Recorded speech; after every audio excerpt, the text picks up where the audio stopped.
नुमिदांगी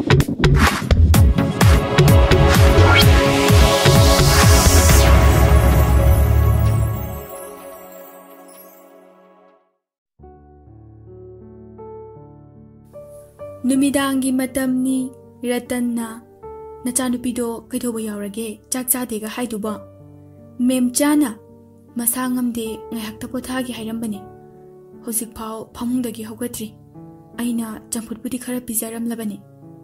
ratanna phare ai amukta hanglukhige nangsu sakto thongnaba tawro chak asabado khara pijanaba tawse mem chana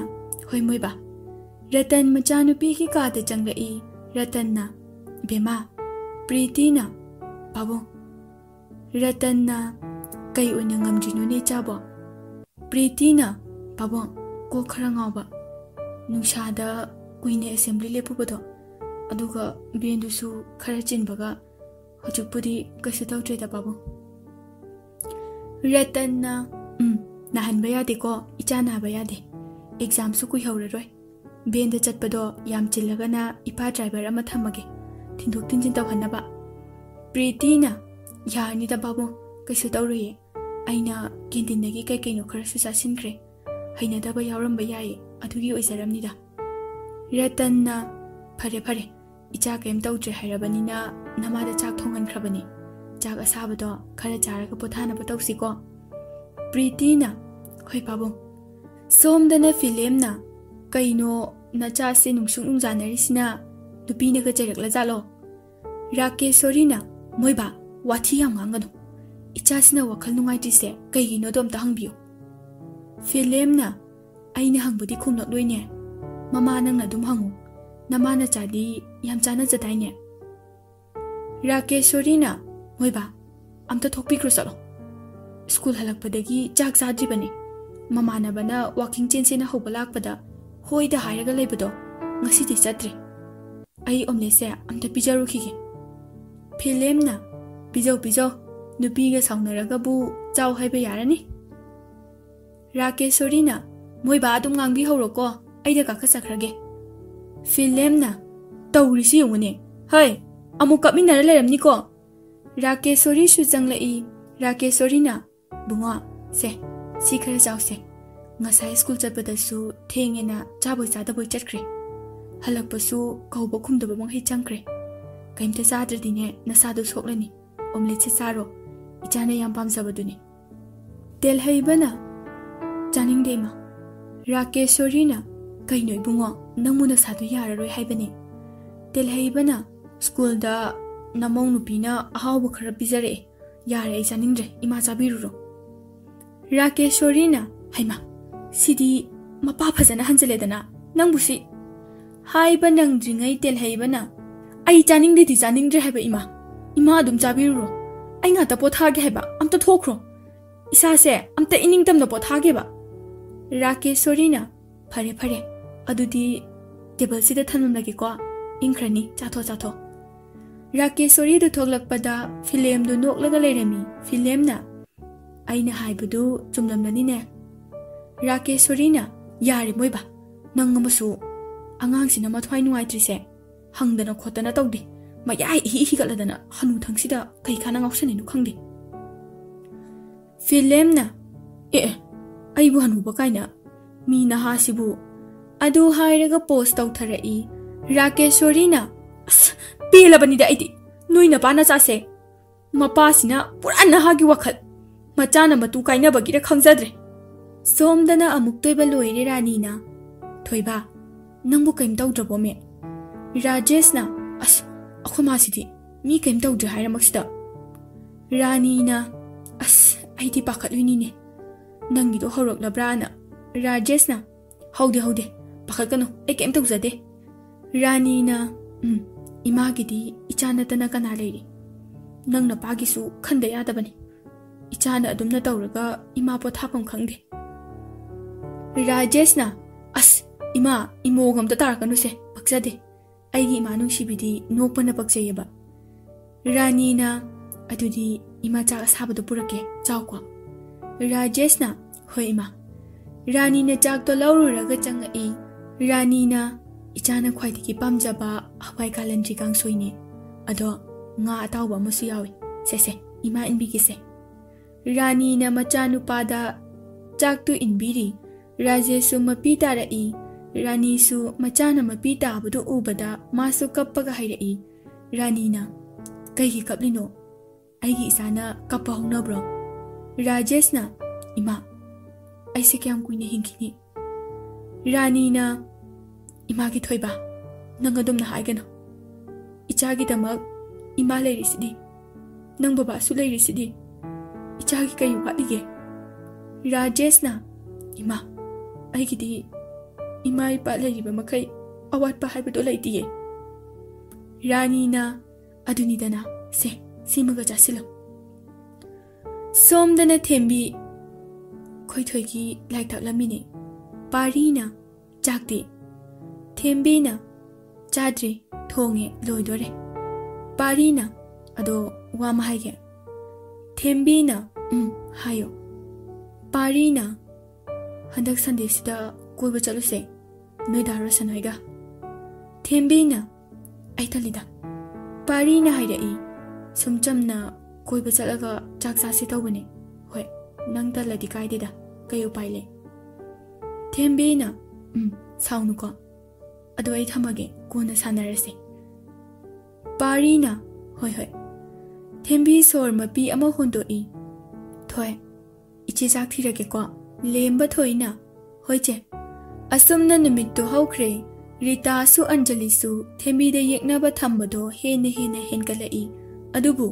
wadi ngangdre manaba tanbana thembi ngasi di dawya daba haigadabara khangde saki su hotel phamlamdre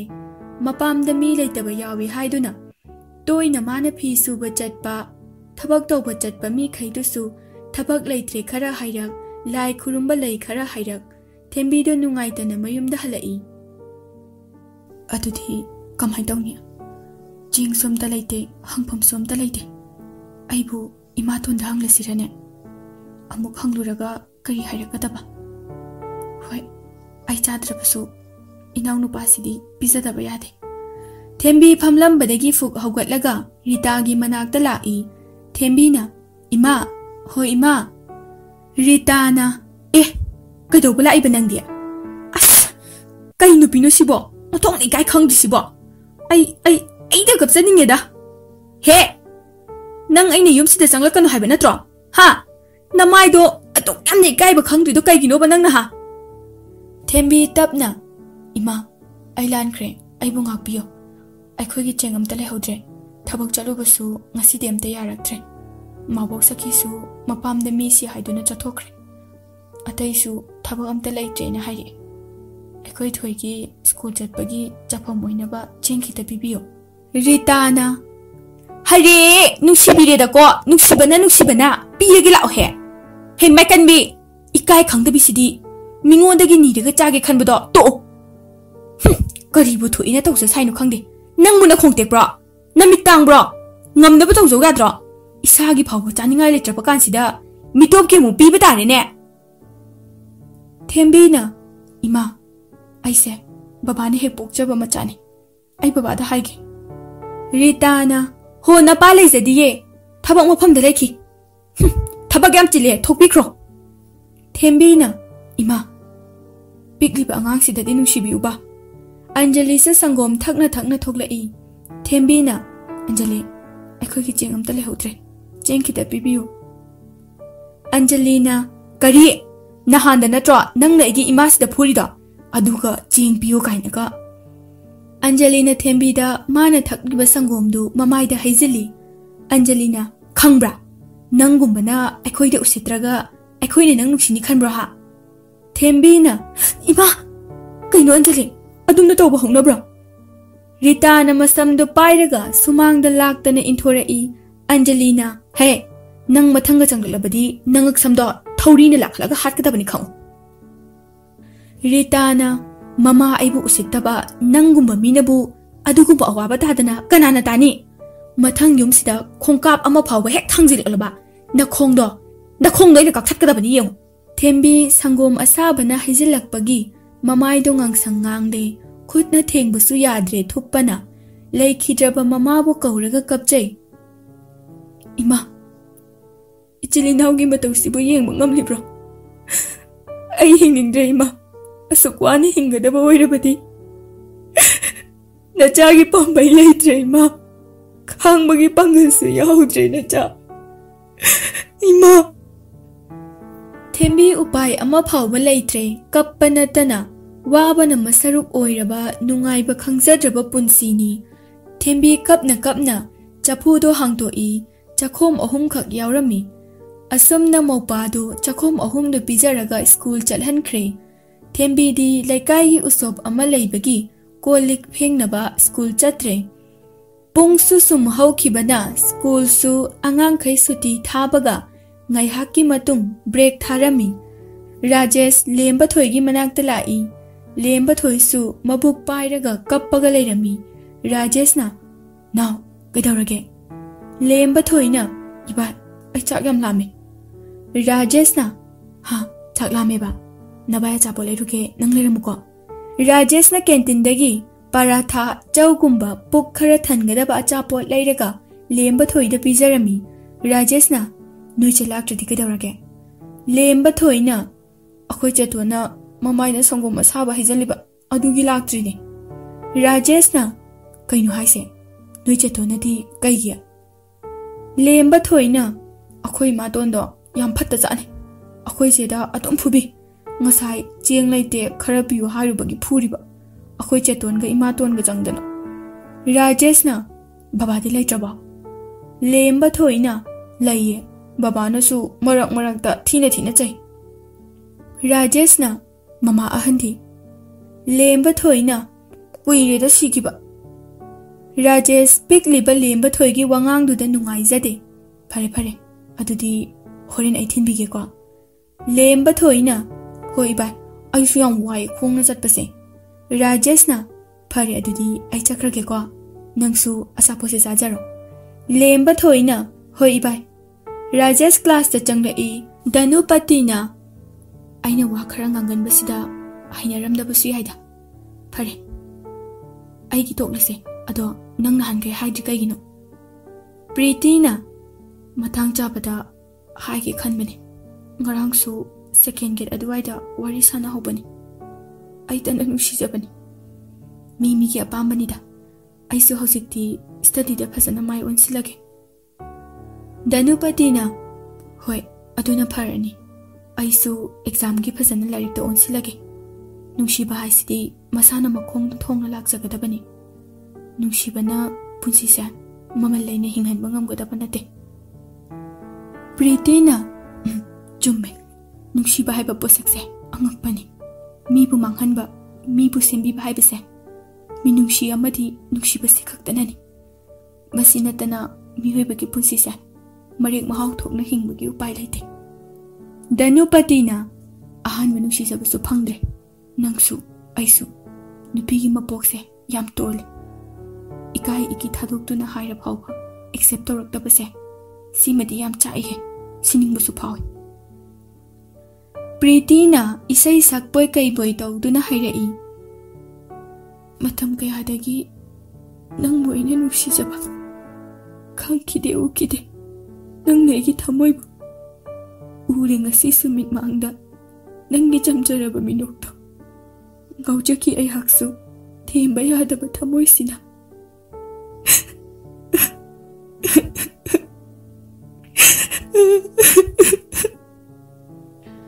Preeti do khang kap thora i angang macha gi matawbum Danupati na as kap kono Preeti mi lo yeng na repse nang siti bako ngai hakki matung suti thaba loibaga Rajesh na lemba thoibu thilai thembi su ngai du na leirami lemba thoina je ibaina thembi raine ngasai school da chakla mandana pukse kyam nai khangbra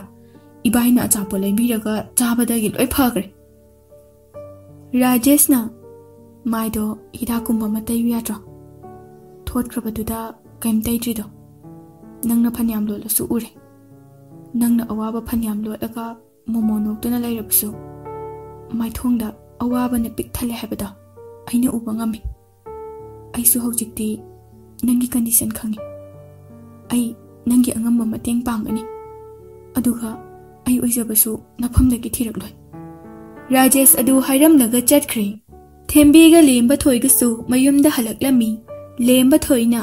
che aidi achapo yauri tandawna tawba apakpodo adu oina chare chicheti charabo Thembina chare adudi chakse horin oina chare sikwa nang adudo charo ko lemba thoina hoiche adu che nang maido adu mai sum laidoiro yam ki kaino mata silo Thembina daiduni adu chaba loibaga nangsu lai tawtho ko ichesu sing thirukige lemba thoina hoiche che Thembi su sing thiba chatkhre pari gi phone su lagi pari na hello lemba thoina hello pari na noi che leitro na lemba thoina leitie kananu pari na aine noi daro sangi mamana bado noi che bu kai chakige lemba thoina sing thini na chakibane pari na kadai da lemba thoina maningda pari na phare adudi chiche laklaga aina phone tawra me hayu ko lemba thoina haige Rajesh Thembi hoida lai Rajesh na Thembi nanau Rita thoglai kana Rajesh na Thembi bolai tabra Rita na ibungo di kana Rajesh na ai magi classmate ne mamana bane Rita na sidi moigi yum na tebo moigi yum dine tu asidagi sini Rajesh phat on thoklaga yengi yam nungai jare adudi Rita na is yum da nupa ga pusilakladana khangni dana ngasidi nang Rajesh na Thembi now tabro lemba thoina ibai nang lairo Rajesh na laine Anjali su masa itek tekhat khai lai tanjadu da lemba thoina ibai haibadu ta haure hare nupa ka pusindana khangni masi tongmi singasidi khangni lemba thoina chango ibai Rajesh na yani da nuchedi lemba thoina singthi bachaki Rajesh na kaida saliba madi lemba thoina maningdane kaurusira Rajesh na kaurnu yare se si dak se noi chela pakapiyo maida daina bane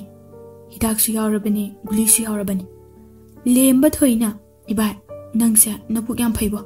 akhui chega luhongo Rajesh na fet tawraga hongdoini tuye hek loi bagane hongla dabane se si paisa se siga noi chela akapiyo lising mangane kai gumba laudradi ibai ne yam sauni hairamina haikwa lemba thoina hoi ibai Rajesh na adudi chalage ko ibai lemba thoina hoi ibai Rajesh su chatkre ngai hakki matungda Thembi su sanglai Thembi na thoi ising glass amta thakke amta kalauba lemba thoina manungdagi hoiche lemba thoina ising do puraktuna pi Thembi na yare larik pa jaruro lemba thoina hoiche phone tawra ambane Thembi na kanano haise lemba thoina daro sangi mamana bado Thembi na kai hairamino lemba thoina kaim haramde noi chela aga aina phone tawra ena hayo haire Thembi na kai kana ba tawri no khangde thoi matung do phone tawra pada paiganu ko lemba thoina hoiche ado ibaila ambane Thembi na hai da ko hairaga masi ngang sitiba ado madi kai gi sela iba kamaina akoyum khangiba lemba thoina akoi changbodo adude yenglamgani adudi aisu khangdeba chegi hidak thila ambane paisa su me ampirame hek season adabada mana kaidora ki yeng hairambane aduga Thembi na aduga kaidora ba lemba thoina tuyap loiraga luhongni su hairame